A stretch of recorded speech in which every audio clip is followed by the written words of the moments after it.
안녕하세요. 분석왕 김프로TV의 김프로입니다. 오늘은 현재 발매 중인 승부식 64회차의 해외 축구 5경기 분석으로 준비해 보았습니다. 영상 보시기 직전에 좋아요, 구독 한 번씩 눌러주시길 바랍니다. 유벤투스는 최근에 좀처럼 이기지를 못하고 있습니다.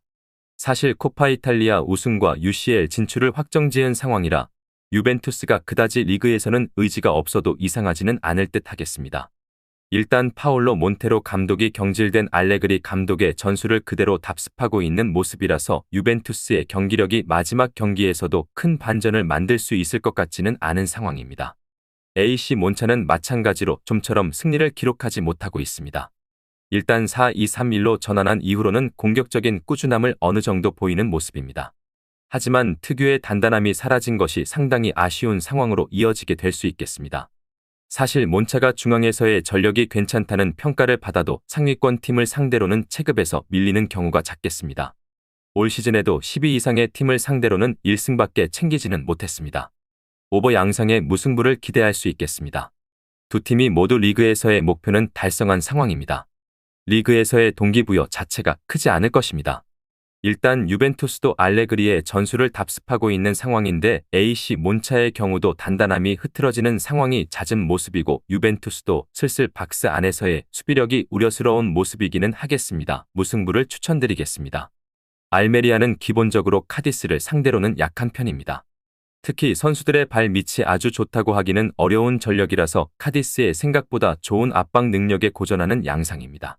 특히 수비 상황에서 공을 잃어버리면서 공격과 수비가 모두 안 되는 상황이 자주 일어나기도 하는 전력입니다. 지난 경기에서도 잠그기가 1순위인 마요르카를 상대로 실점 기대 수치를 3.11까지 올라가는 등 수비가 전혀 제 몫을 해주지는 못했습니다. 카디스는 생각보다 강력한 수비와 압박이 좋은 팀입니다. 레알 마드리드를 3골을 허용한 것을 제외하면 최근 경기에서 멀티 실점을 허용한 적은 없습니다.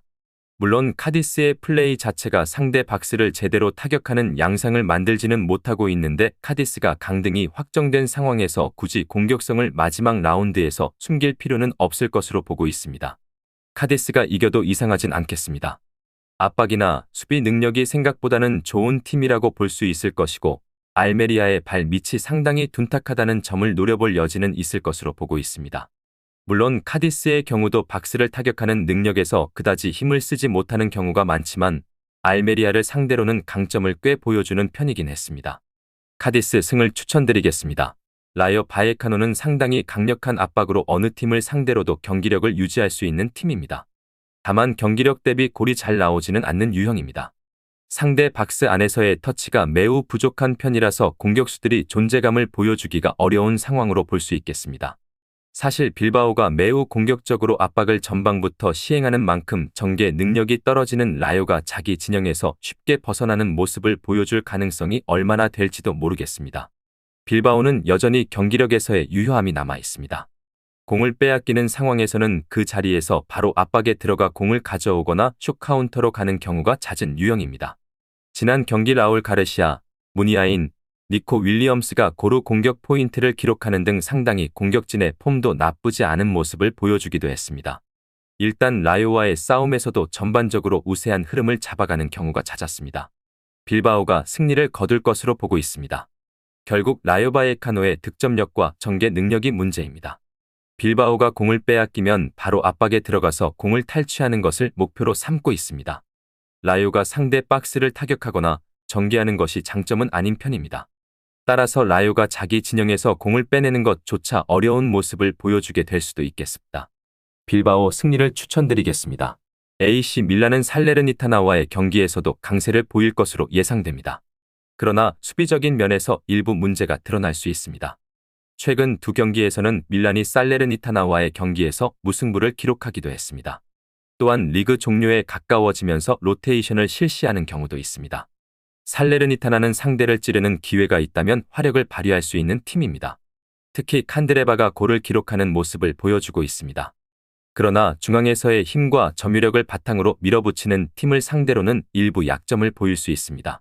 특히 수비 상황에서의 난조가 심각한 문제로 작용할 수 있습니다. 오버를 주목하는 것이 좋을 것으로 판단됩니다. AC 밀란은 살레르니타나를 상대로 공격적인 경기를 펼치고 있지만 이에도 불구하고 실점률을 완벽하게 커버하지 못할 수 있습니다. 또한 살레르니타나는 로마와의 경기에서도 공격적인 모습을 보여주며 상대를 타격하는 데 성공한 바 있습니다. AC 밀란 승을 추천드리겠습니다. 레알 마드리드는 이번 경기에서 주력 선수들을 중심으로 출전할 것으로 예상됩니다. 이는 홈에서의 마지막 경기이자 유로파 챔피언스 리그 결승을 준비하는 과정에서 주전 선수들의 경기 감각을 점검하기 위함입니다. 레알 마드리드는 지공과 속공에서 모두 골을 기록할 수 있는 역량을 보유하고 있어 과거에 베티스를 상대로도 강했던 경향이 있습니다. 최근 두 번의 매치에서는 중원에서의 점유율을 높이며 베티스의 장점을 상대한 모습을 보여주었습니다. 베티스는 속공에 익숙하지 않은 팀으로 중원에서의 성능이 하락하면 전체적인 경기력에도 영향을 미치는 경향이 있습니다. 따라서 레알 마드리드와의 매치에서는 대체로 수비를 중심으로 상대하게 될 것으로 예상됩니다. 베티스의 수비가 뛰어나지 못하다고 단정하기는 어렵지만 원정에서의 경기력은 일정한 간격을 유지하고 있을 가능성이 있습니다. 레알 마드리드가 이 경기에서 승리할 것으로 예상됩니다. 베티스를 상대로 공격적인 플레이를 펼치며 중원을 장악할 가능성이 있을 뿐만 아니라 빠른 속공을 활용하여 상대의 기동성을 제압할 수도 있습니다. 주력 선수들의 참여 비율이 높을 것으로 예상되므로 레알 마드리드가 경기에 체력적 우위를 가질 가능성이 큽니다. 레알 마드리드 승을 추천드리겠습니다. 오늘 준비한 경기 분석은 여기까지입니다. 추가적인 선수들의 부상 현황 및 복귀 현황은 커뮤니티와 댓글을 통해서 공지할 예정이며 보시는 분석이 여러분들의 결정에 조금이나마 도움이 되었다면 구독과 좋아요 한 번씩 부탁드리도록 하겠습니다. 또한 추가적인 경기 정보와 예상 라인업을 토대로 한 분석이 필요하신 분들께서는 꼭 하단의 고정 댓글을 클릭하셔서 분석 자료 공유방에 오셔서 필요한 정보와 조합을 받아가셨으면 좋겠다는 말씀 전하면서 오늘의 분석은 여기서 마쳐보도록 하겠습니다. 시청해주셔서 감사합니다.